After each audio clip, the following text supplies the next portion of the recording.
Dog. Happy birthday, by the way. Or happy belated birthday, Oh, by the way. Yeah, happy birthday, man. Yeah, happy birthday. I appreciate All right. it. Thank you. All right, so we're going to go through here with a couple of questions. This is technically the segment of the show that we're going to be playing this in is our 15-minute time limit. But we're going to keep it, we're going to stretch that out a little bit here because we got a few questions for you.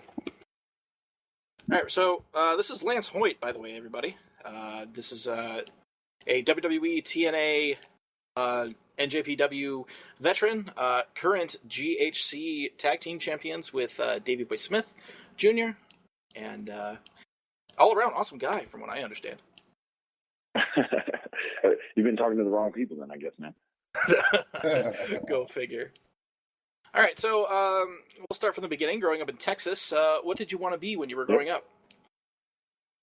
I played football in high school and for a couple of years in college, and that was kind of where I was really focused at before I got into wrestling and whatnot. And I really put a lot of time into it, going to camps and a lot of the practicing and a lot of different avenues and searching for the right college and stuff like that, trying to get in and do something special within professional football. But that never really panned out, and I stopped playing about my third year in college, and that's kind of when I looked towards professional wrestling.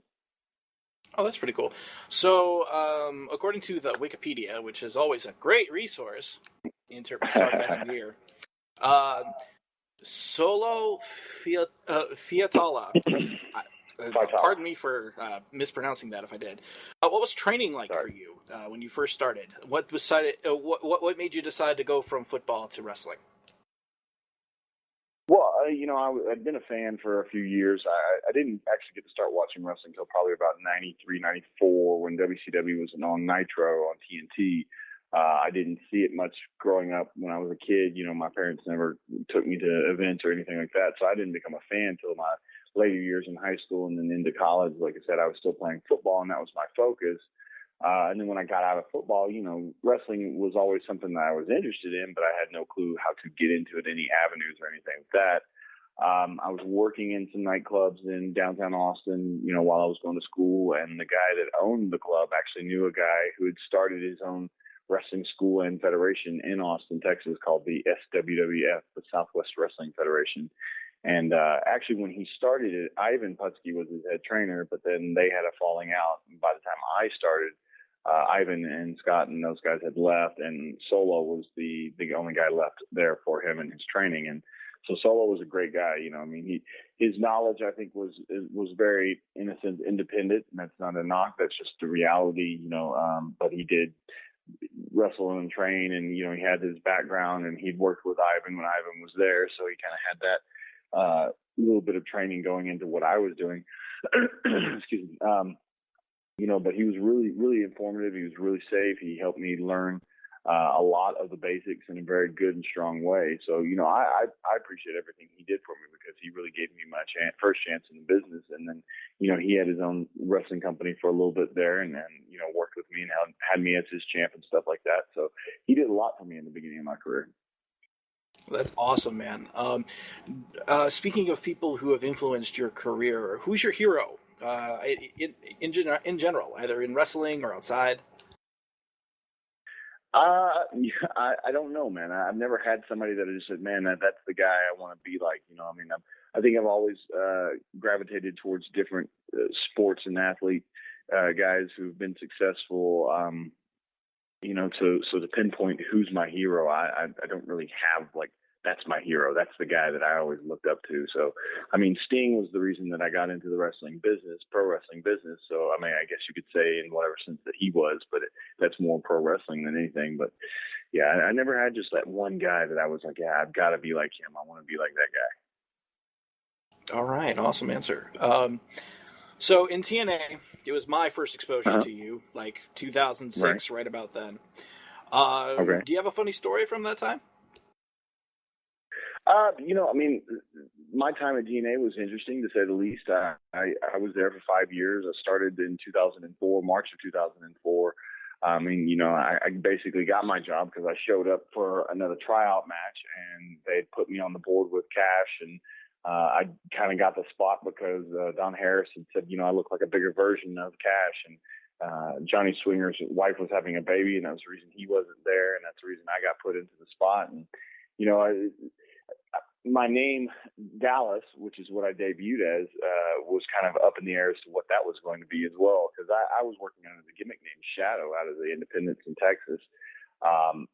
And one of the stories, I guess, towards that, so trying to decide what name they're going to give me. They're thinking of different names of cities and towns all in Tennessee. So, I mean, that could have been some crazy name. And I was telling Sabu about this, because I had pants that had Shadow on them. And I was walking around looking for a can of black spray paint because there were the leather pants. And he was like, "What are you doing?" And I was like, I've got to find some paint to cover this name up. He's like, "Why?" And I'm like, because they want to change my name. And they said, it's not going to be Shadow. And he's like, "Why not? It's Shadow's the name that people know you by. They should keep that. They can't change that." And I was like, "Yeah, but I'm not really in a good position here to tell them, no, you're not changing my name." And he's like, "Well, I'm going to go tell them." And he goes to storm off and confront Jeff and those guys and tell them they better not change my name. And I'm like, "Whoa, man, wait a second. I just got here. Don't get me in any trouble." And I don't even know what I'm going to be called. And I think it was Dutch Mantel that was finally like, "Well, where's he from?" And they were like, "Dallas." And I was like, "That's a good name. Give it to him." And that's how I became Dallas. That's great. I could just see Sabu doing that too. That's the best part about it. He was ready to storm off and defend me, man. It was pretty cool. I actually gained a lot of respect from him. I already knew him and had respect for him, but when he wanted to do that, just kind of, he was ready to go. I was like, wow, that's cool. So, I gotta ask, who is the craziest? You've met some, I'm sure, some really interesting people, but during that time in TNA, is there anyone that sticks out in your mind as just like the wackiest person other than Sabu? The wackiest? Oh man, I don't know.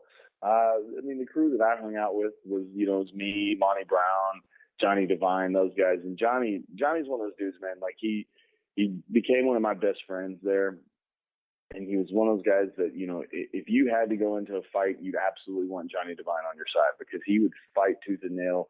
He'd pull hair, pull nails. He'd kick somebody's teeth in. He'd do whatever he had to do to defend you. But on that same side, he was pretty wild child back then. And it was pretty funny, some of the stuff he'd do. And he'd make some people very uncomfortable in just the way he'd act. And, it wasn't any knock, and it was pretty crazy to see him do some of the stuff he did. But he was nothing but a great dude, nothing but a great friend to me. And so, I mean, I appreciate all the time that I had around him, but he was pretty wacky cat. That's so awesome. So let's switch gears here. You made the transfer. Let's transfer over to WWE. What was the difference in experience for you? Like, with handling with the office or handling with the backstage? I mean, was there a difference, or was it just like another job in another place? It's very different. I mean, WWE is a much larger element than anything else in the world. Their companies run more, especially in those days, as an entertainment company, and still today.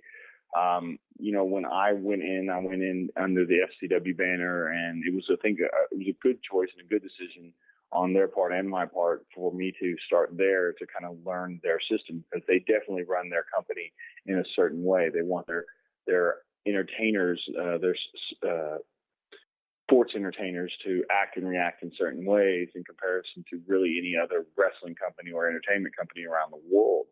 And then obviously, it's on a bigger scale with bigger production and all the things that go into making WWE what it is. When people see this spectacular that's on TV every Monday night on Raw and every Thursday on SmackDown, and then the pay-per-views and the network and everything that's going into it, I mean, it's such a big company that it kind of can be overwhelming at times with the different people that are involved. I mean, a lot of the guys that are running the backstage and whatnot are former wrestlers that have experience in the business at different levels, at different times, in different eras of the business. But all at the same time, every single one of us was reporting back to Vince McMahon, and his vision was what everybody was trying to follow and trying to create. And so sometimes it got pretty hectic trying to understand exactly what he wanted, and if he even cared about somebody at certain times. Certain guys, you wonder, well, how and why is that guy not getting more of a chance and opportunity within the company? He's been there forever, so on and so forth. And a lot of that just comes back to, he's the low man on the totem pole, and right now they're only focused on certain guys in certain positions. So the guys that are in those positions, and I was at different times, are just trying to find a place to, get noticed, be noticed, and do something special within the business and with any opportunity that we can possibly be given. So it can be pretty hectic. It can be pretty, frustrating at different times. But at the same time, I got to know a lot of great people, learn from some of the best in business, from the Arns, Andersons, Fit Finleys, all these guys that were there that were helping us on a daily basis.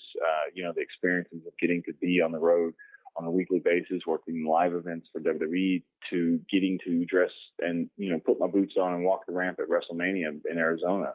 So, as frustrating as things could be, and as, kind of scary as things could be at different times, the experience was well worth it, because every moment you were doing something new and entertaining and fun and interesting and maybe never get to do again in the business. And, so for me, I really appreciate my time at WWE, and the people that I met and the things that I learned and the experiences that I got.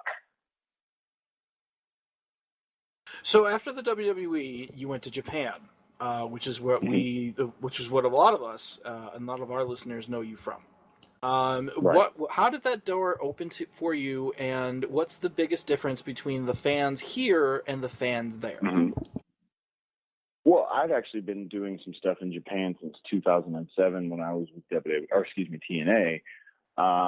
I'd done some independent shots, and then I'd actually did a short tour with All Japan back in 2009. So then I went into WWE for the 2 years that I was there, and then when I came out, I still had the connections with some of the people that I'd worked with before in Japan, and so I started looking back towards that avenue of getting back into Japan and working maybe with All Japan since I'd already been there and things like that. And that actually almost happened. I also had some people within WWE that, made some calls and sent some emails on my behalf. And I got my opportunity with New Japan back in 2011. And initially it was just going to be a one-shot spot and, kind of see how I did and see if that was worth their time, I guess you could say. And then it kind of quickly became more because once they realized, several of the people within their office and some of the wrestlers, I already knew them and they already knew me, and that comfort level increased. They decided to put me on the roster on more of a full-time basis. And that was at a time when New Japan didn't have so many foreigners, so many guys in. It was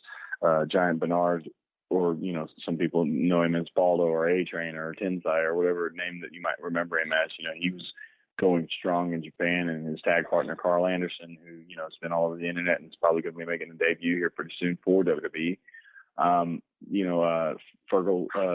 Ferg Devitt, who's, now Finn Balor, who was there at the time. So there weren't that many foreigners. So I got an opportunity at a good time. And then, things just were going really well as a part of a group called Suzuki Gun. They brought Smith in. We made the tag team KES, Killer Elite Squad. The biggest difference to me for the fan base, as far as Japanese wrestling fan base and the American wrestling fan base, is the appreciation and respect I think that the fans have for the fighters that are in the ring. The guys are considered fighters. They're not considered entertainers. And I think there's just a focus and an appreciation for each and every talent that steps in that ring. Whereas I think the States, there's always a constant buzz. It's like being in a beehive. Whenever you step out in front of an American audience, there's always something or someone making noise, and there's people that are into what the situation is, good, bad, or indifferent. And sometimes you go into Japan and it can be a very quiet situation. And sometimes American fans see that and they think, wow, they must not be entertained. They must not care. They must not like what they're seeing. And in actuality, they're really focused on what's happening. And, when guys do something positive, the reactions you get from the Japanese fan base is just immense. And you've done something special and you've worked really hard to get that reaction. Like I said, in the States, it's like being in that beehive and that's constant buzz, and you're just trying to push them to that point where it's so loud and buzzing so hard that, that they're truly into the show and the match. So it's fun on both sides, working both the States and working in Japan. But I just would say the respect level and appreciation level for each individual fighter and wrestler in the ring is kind of the biggest difference between Japanese audiences and American audiences. So my question really is, to expand on this, you obviously were at WrestleMania and you were at Wrestle Kingdom. Yep. What was your experience like walking out for both of those events? I mean, WrestleMania is WrestleMania. I mean, there is no bigger event in all of the world, and especially professional wrestling sports entertainment. So even though my match that I was a part of was a multi-man battle royal and it was pre-show and, people were still filtering in and it's still daylight and stuff like that. It wasn't the full production of being in WrestleMania, but I still got to do it. I still got to walk through Gorilla, down the ramp in my gear, wrestle in front of, the incoming 72,000 people that were in Arizona that year. So it's a once in a lifetime experience at this point for me. Working Wrestle Kingdom was for me a lot more special because the first two especially were Smith and I defending the IWGP tag team titles, riding in on motorcycles and full crazy gear. And, we successfully defended the titles the first year. Unfortunately, we lost the titles the second year, but both years, again, defending their tag team championships. So for me, it was a much more special situation because of the match and the importance of what I was doing at the time. And Wrestle Kingdom really is the second largest show in all of the world right now, and depending on the different times that you've been a part of it, the second year I was a part of it, the production level of Wrestle Kingdom was so high and so good and so amazing that it would have rivaled anything that, WWE was doing with WrestleMania. So to be a part of those was for me very, very special, like I said. And just to be able to say that I walked down the ramp at WrestleMania is a really cool thing to be able to say and do. Absolutely. I mean, both experiences, are life-changing in and of themselves. So I was just completely curious. What's your favorite team to work with in Japan? Favorite team to work with? I guess I'd have to just say it'd be Tenzan and Kojima, just because we've worked with them so many times on so many shows and pay-per-views and had so many different title matches with them. And, the continuity between the two teams, KES and Tenkozi, has been just off the charts to the point where, we basically don't need to go in there and really call anything, but we do. And then we work together very well. And it's to a point where, I think we've all gone into each match and tried to create a situation where people are going, oh, this match again? Oh, we've seen it 100 times before. But then when we come out of it, the fans, both in Japan and the people who, watch it on the internet, go, man, that was still a lot of fun. They were able to do new things and, approach it in a different way. And it was still kind of a cool experience for anybody that's ever watched it, being that, again, we've wrestled them 20 plus times or something like that in different kinds of tag matches and title matches and stuff. Yeah, I always personally have enjoyed those matches. All right. Yeah. You're a big Texas guy in Japan. What do you eat there? There's all kinds of amazing food, man. I think that's one of the biggest experiences going to Japan for, the gaijin, the foreigners, the Americans especially. If you've got an open mind to eating food, you're going to enjoy it. If you don't, you're going to be very miserable because the food is very different in a lot of ways. I think one of the biggest and best foods that almost every American loves to go in and eat, and it's not really Japanese, it's Korean barbecue, but it's yakiniku, but it's so big in Japan and it's everywhere and whatnot. And it's basically, you sit down and you've got your own little barbecue pit at your table and they bring these thinly sliced pieces of meat, whether it's beef or pork or chicken or whatever you want. It's sauced, it's salted, it's all those things. And you cook it right there in front of you and you eat till you just can't eat anymore. It's one of the best things. I also like eating what is called shabu shabu, which is basically, again, thinly sliced meats, but they bring a boiling pot and put it in front of you, and you put all your vegetables and you put the meat in there, and the meat cooks really quickly, especially if it's beef. And then you have like a dipping sauce, like a ponzu or like a sesame style dipping sauce that you dip the meats in and whatnot. And again, you just eat till you just can't eat anymore. And I mean, there's so many good foods, and you start talking about the raw food, the sushi and fish and everything, because it's so fresh and it's so good. And then, one of my favorites that most Americans don't tend to agree with me upon and kind of give me grief about is I love raw horse. Raw horse is absolutely awesome, and it's very high in protein. Horse! Wow, okay, that's something I didn't expect to hear. Yes, it's one of my favorites. Interesting. Out of all the things, wow, okay. Part of my drool for the rest of that, by the way, because that sounds delicious, and I haven't had dinner yet. All right, let's move on here. Do you have any advice to the new kids breaking in? Just find that passion. There's going to be a lot of ups and downs, goods and bads. I've had conversations recently with guys in Japan, foreign American guys who are trying to find their way and do their thing. And, kids over here that are, working the independence and trying to find their path into something bigger and better. And, have an open mind, be prepared for the bad times, search for the good times, look for advice from people who have been around the business, and don't just look for somebody to pat you on the back and tell you how good you are, but rather look for the advice of somebody who's going to say, yeah, that was good, but here's what you can improve upon. And, be willing and able to take that advice in. Constructive criticism can do nothing but help you, especially if it's constructive. But a lot of kids today, unfortunately, I think just want to hear somebody tell them how good they are and how good they did, and not tell them, well, yeah, that was good, but, this could have been better and that could have been better, and you should have improved here and whatnot. And another big thing that I tell a lot of guys and girls today when I'm on shows and whatnot is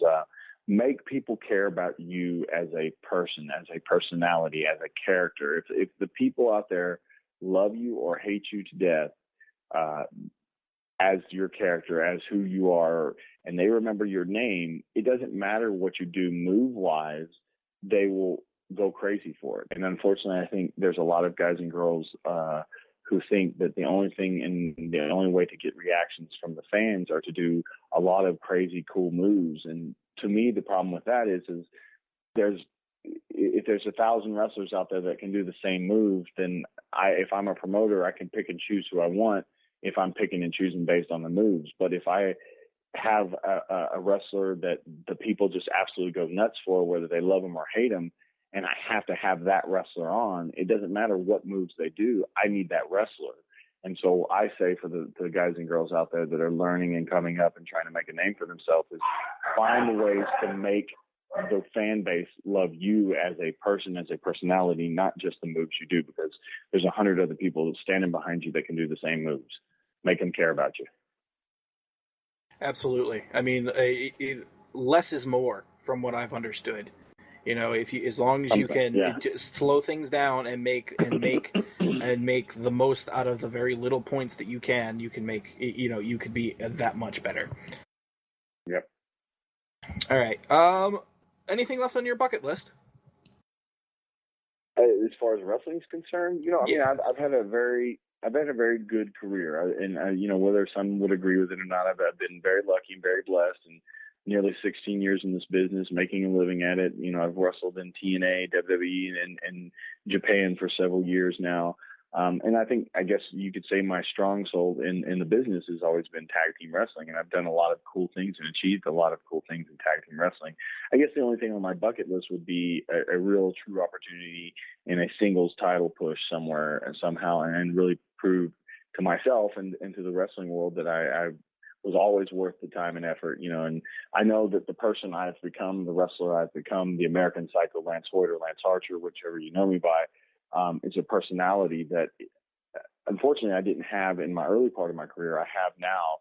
And I think if the rest of the world could see what I'm doing in Japan as much as Japan has been seeing me do it, they would recognize and see exactly how good I've become. And I could become that singles wrestler, that single champion that I know I could carry that load and carry those titles. And so if you ask what's on my bucket list, it's something to that degree. But with that being said, don't take me wrong. I'm very happy with where I'm at, what I'm doing. I love being part of KES with Davey Boy Smith Jr. We've done a lot of cool, fun things. He's a great dude. And I think there's a lot more still to come for KES as a team. I'm looking forward to seeing a lot more of that. Definitely. If you weren't wrestling, what would you want to do? At this point in my life, I think I would like to be a part of the wrestling business in some form or fashion.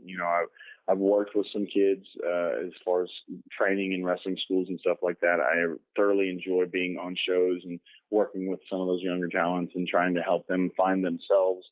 Because I can't tell them what to do and how to be. I can only give them my opinions, and then they have to take it for themselves. And I love working with and helping and hopefully setting up that next generation for success. And I think I'd like to stay in the wrestling business in that form or fashion if possible. And if it wasn't in wrestling, I still enjoy the sport of American football, and I'm a big arena football fan. Obviously the NFL, I'm a big San Diego Chargers fan, stuff like that.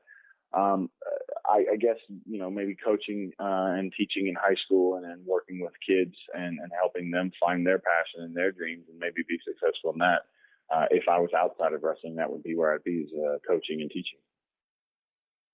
I can completely understand that. Passing the knowledge that you would have, especially with your experience, it would be extremely valuable to young up-and-comers. And do you think they're going to stay in San Diego? Man. Well, with them staying another year, I think the possibility is there. I think the city, it's been there so long. I don't think they want to leave. I think they just want that new stadium. If they get that new stadium, they're going to stay in San Diego. Otherwise, they would have left this year, I think. Moving to LA, I don't think is something they want to do, but it's almost like if the city and the team can't get a new stadium, because that stadium's been there for 20 something years or something like that, if not longer. That's going to be their big hand to push them back or push them out of San Diego into LA. Yeah, especially since I believe they picked the Inglewood site, and the other site was supposed to be the one that was, better for San Diego or something like that. I was seeing that on ESPN. Mm-hmm. All right, so my co-host would kill me and have my neck if I didn't ask this question. Okay. What's your favorite flavor of ice cream? Chocolate and peanut butter. Interesting choice. Very good choice. All right, my friend. Where can we find you online? Do you have like a pro wrestling tee shop, that kind of thing? Yeah, I do have a pro wrestling tee shop. Other than going on prowrestlingtees.com and putting in my name, I don't know how else you would search it at this point. Lance Hoyt, or at Lance Hoyt is my Twitter, and Lance Hoyt is my public Facebook page. lhoyt77 is my Instagram. I have the pro wrestling tees, and then the celebrity video messaging that you can go on. But I think that's through pro wrestling tees as well. But those are the main ones that I'm there, and I'm very public, very open. If people aren't being complete jerks, I'm open to talk to them and answer questions and see what's up. And they can also contact me there for bookings as well. All right, awesome. Thank you very much. Yeah, thank you, man. I appreciate it.